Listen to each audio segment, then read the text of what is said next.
And here we are. We are back in the break room. It is good to see you as always. And joining me for afternoon snackage this time is Bart Caylor. Hey, man. Bart is the dude. It's good to Bart see is you, the Eddie. dude, man. It is so good to see you, Bart. How are you? I am doing well. It's fun to hang out with you this afternoon. So thanks for the invite. Oh man, no problem. Thanks for being a break room buddy this afternoon. Yeah, Bart, really quickly, tell folks about what you do. I am the president and founder of Caylor Solutions. We're a education marketing firm into our 16th year now, and so work with a lot of schools on enrollment marketing, advancement marketing, communications. We're getting a lot into AI. I also have a podcast called The Higher Ed Marketer. I've written a couple books, and so just all things higher ed, and just love the industry. It changed my life, and so just trying to do that for everybody else now. Yeah, I have to get into your latest book, Bad Eddie. So I got to check it out. Is there anything in particular that you're having this afternoon in the break room? Anything you're snacking on? Just what I you am got? drinking a Core Power Okay, all right. chocolate milk drink. Oh, So, okay, all what do you right. got? I have chocolate covered pretzels. I wish I could trade you, man. That sounds pretty good. Yeah, I haven't had these in a while. I love these things. I forgot how much I love chocolate covered Yeah, pretzels. that's pretty tasty stuff. It is. It is. So in the world that you're in right now, I am eager to find out. You brought up AI. Yeah. I'm eager to find out what are you running into as you work with clients and the kinds of conversations that they're having. Well, there was an interesting article on the New York Times this morning about just talking about how students are just finding new ways to cheat around the systems that the schools are implementing, and schools are spending a lot of money. And I think one of the things that I'm finding, because we do a lot of AI training and AI masterclass, and I've got a lot of presidents that are calling me and wanting help trying to figure out how do we start implementing AI? How do we get ready for AI? We live in Indiana, and so Lilly Endowment's been throwing out $500 million for Indiana schools to figure out AI. And so I've been on several grant proposals as part of that. And what we're discovering, we've done some AI maturity matrix studies and different things with some of the schools. And we're finding that what people are saying that they're doing with AI and how they feel about AI is different what they're doing in their personal lives. And so when I read an article like the New York Times where, hey, students are cheating, and I feel like faculty especially are just playing whack-a-mole, trying to figure out how do I catch people from cheating, and how do I put up new roadblocks. And so, hey, the AI testers don't work anymore. So now we've got these things that I can actually see in the Google document the speed of which people typing. And the first thing in Mhm. the New York Times article was a student was saying, "Hey, I got this new tool that actually will type like you're typing it yourself at the speed, and so you can walk away and go hang out at the bar and just have your paper written back in the dorm room." So they're going to figure it out, and so we're trying to make this new world of AI. We're trying to use the same pedagogy that we've been doing forever. And again, I'm not faculty, and so I'm speaking out of turn, but we have to change the way we're doing delivering education. And that's just people don't want to hear that. And a lot of campuses right now, I think the tails are wagging the dog. So it's IT, it's faculty. Those tails are wagging the AI dog. And I think what needs to happen is that leadership needs to get courageous and say, this is what we're going to do with AI. This is how we're going to use AI. This is what needs to change, because this fall you're going to start hearing parents asking, I'm getting ready to invest a lot of money in this school. How are you going to guarantee me that in 4 years my student's going to have a job that you are going to train them for? Because that's how fast it's going to change. And I don't think people want to hear that. And they're putting their head down. But even in the last 6 months, been this huge tidal wave of change about AI. AI used to be people were really excited about it. I actually got a custom license plate that says Gen AI. It's the Indiana Gen AI license plate. I'm scared that my truck's going to get keyed now because of Oh goodness.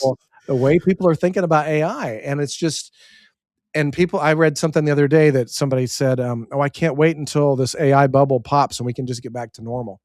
I'm like, we're not going back to normal, people. No. And I just think that there's so much angst right now with AI, as there should be, but I think too many schools are just putting their head in the sand and saying, well, we'll turn on Copilot for everybody. And we got a policy that took us 12 months to figure out, but we're good to go now. And I'm like, no, you're not.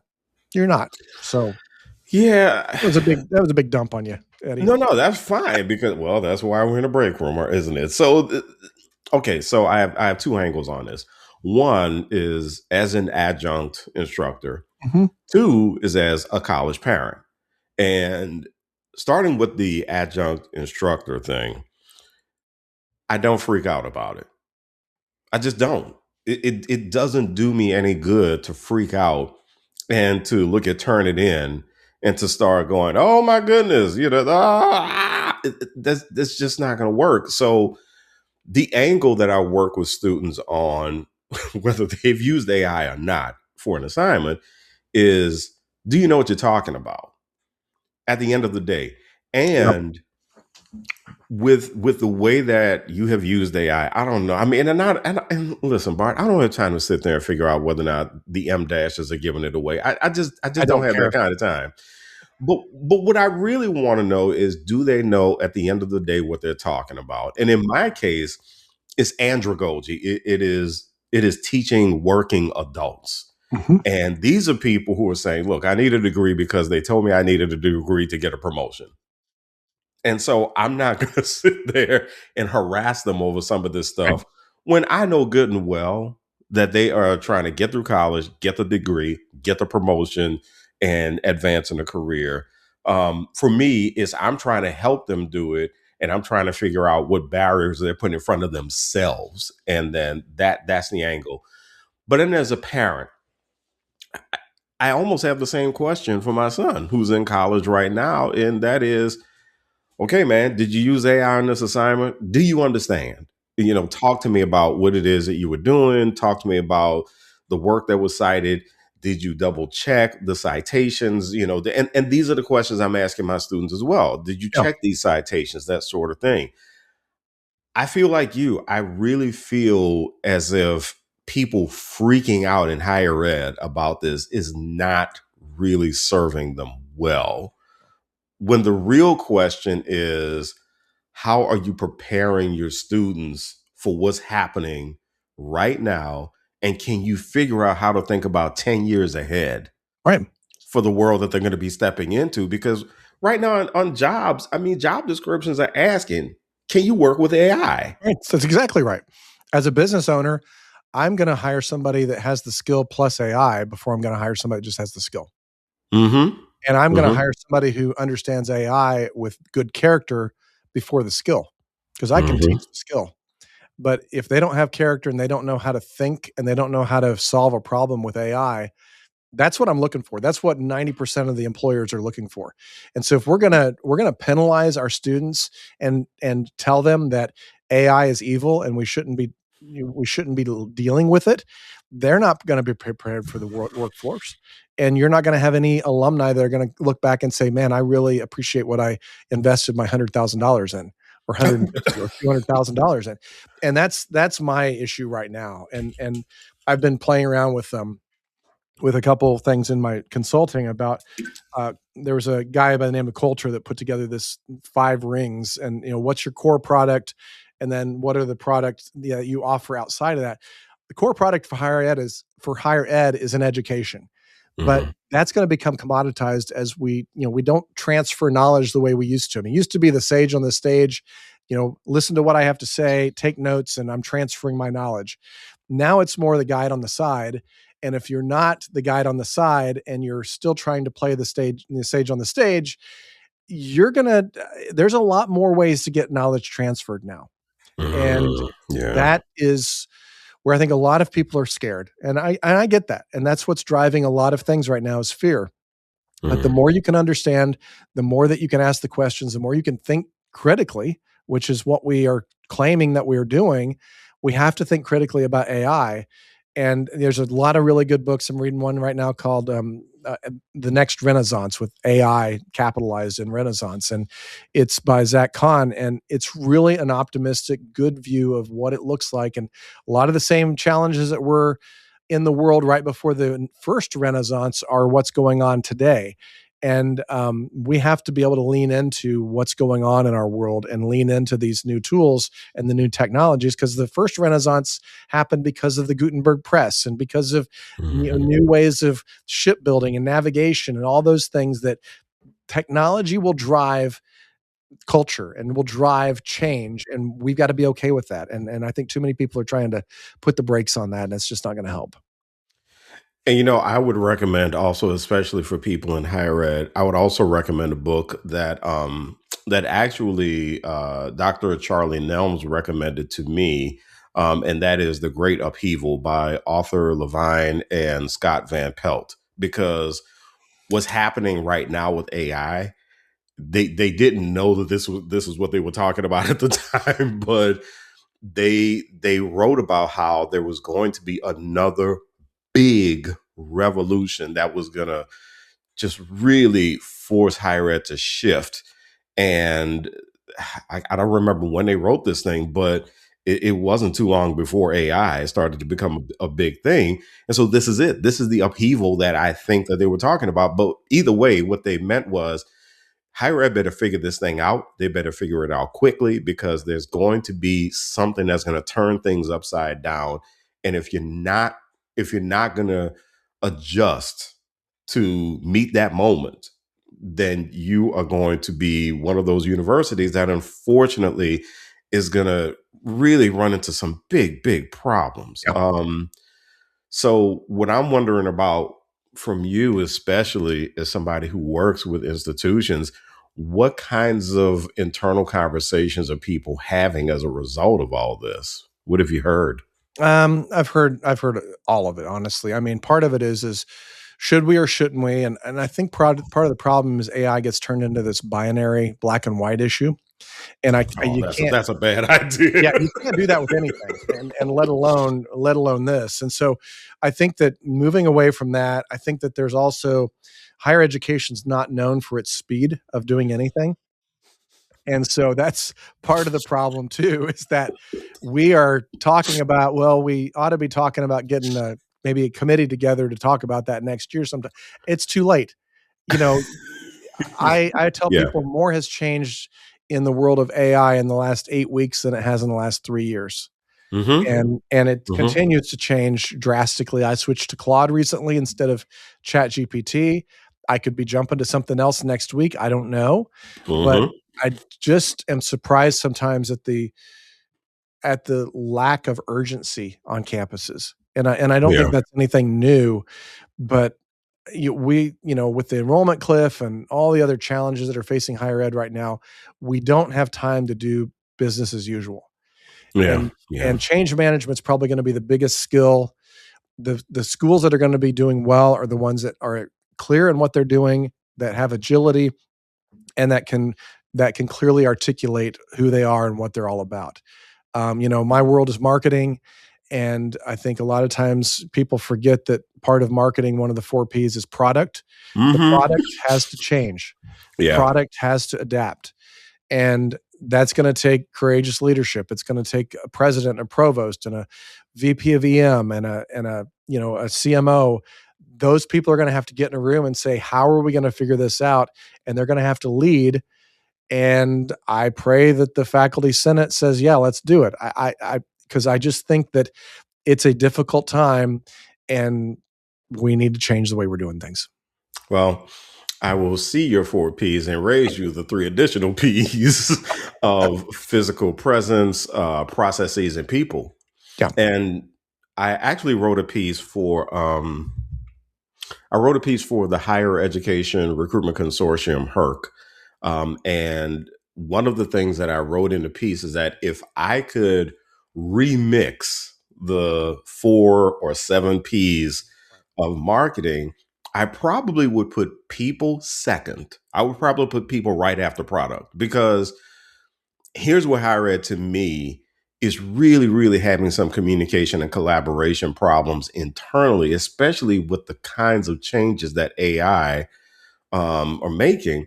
And that is just not having the right people, just not having the right people to really be agile, and to say, and to be courageous enough to say, hey, listen, I really love our shared governance model, but I'm sorry, this is one of those times that we don't need the provost in the meeting.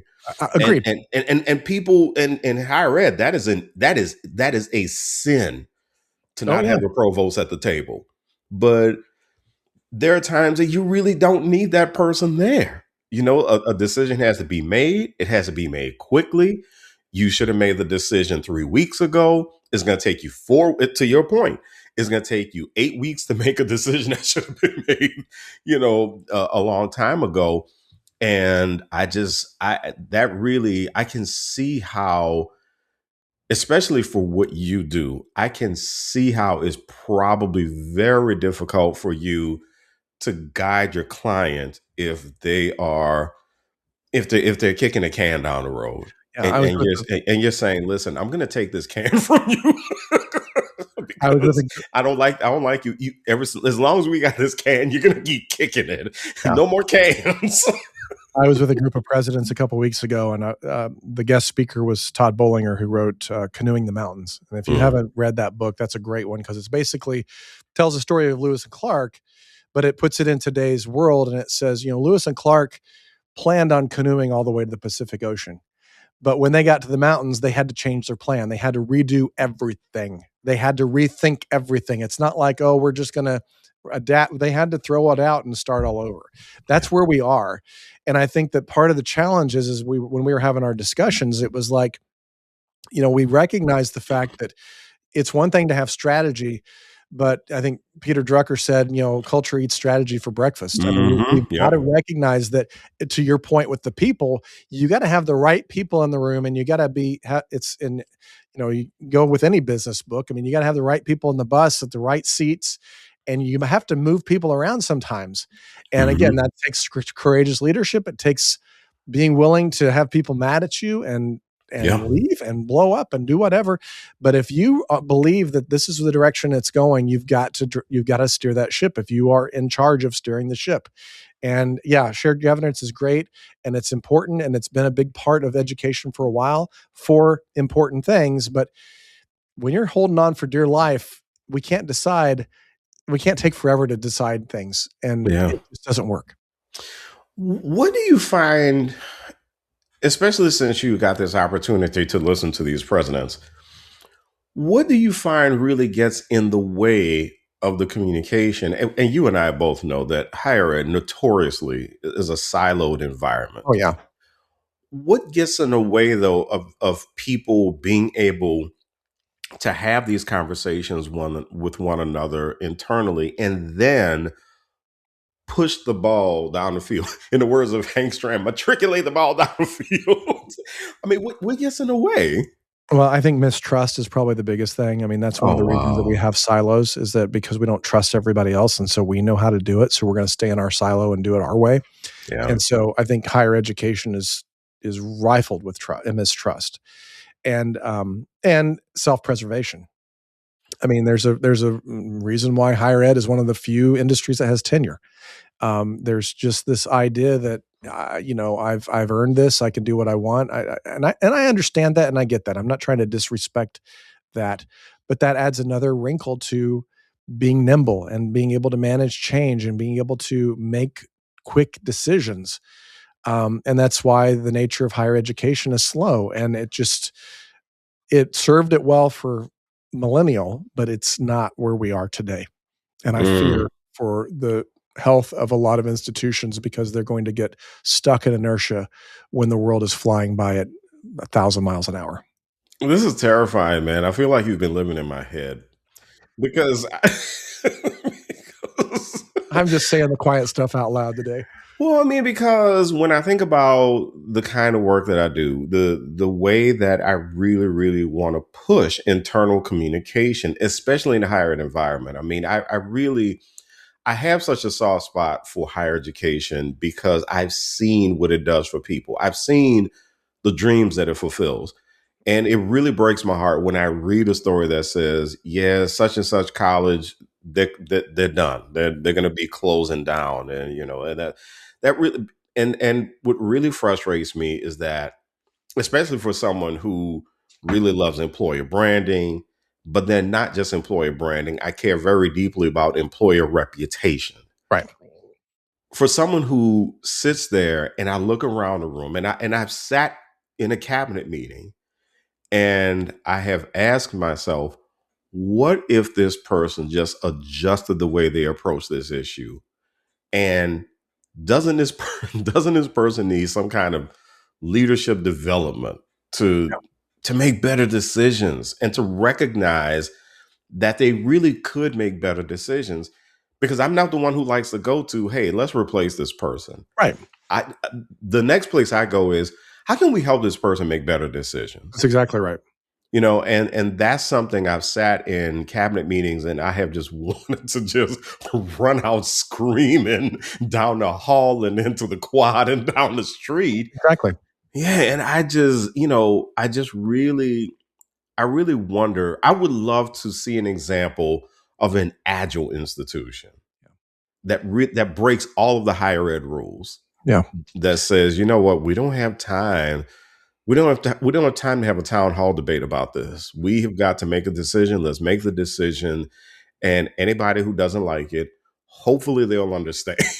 hopefully, hopefully we can get them on board. I mean, have you seen any institutions, obviously without naming names, but have you seen any institutions that say, you know what, we are willing to break the rules in order to not survive but thrive? Yeah, I've seen both of that. I think part of it is coming together as a community, and recognizing the fears and talking about the fears, because at the end of the day, that's why everything is Mm. mistrusted. Is people are afraid.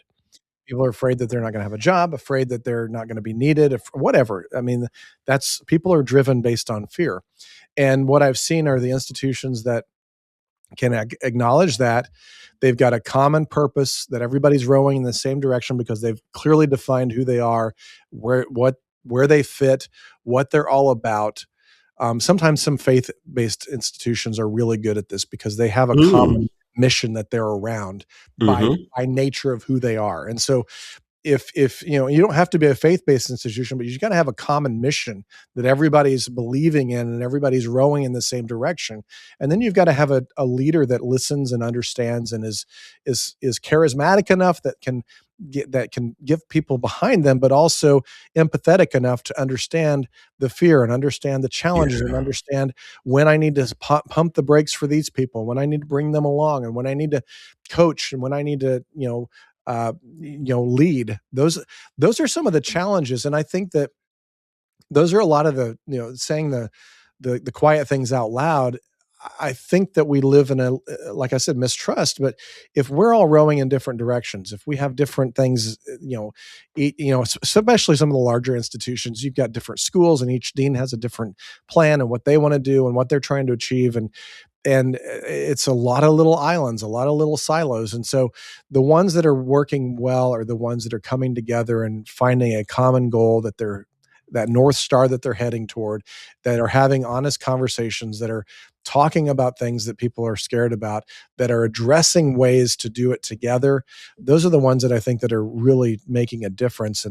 And those are the ones that are not only surviving, but starting to thrive. I mean, I've got several clients that are, their biggest challenge right now is they do not have enough dorm space. They can't build residence halls fast Wow. enough. And these are schools that have done this. They have articulated who they are. They've said no to certain things. They've said yes to other things.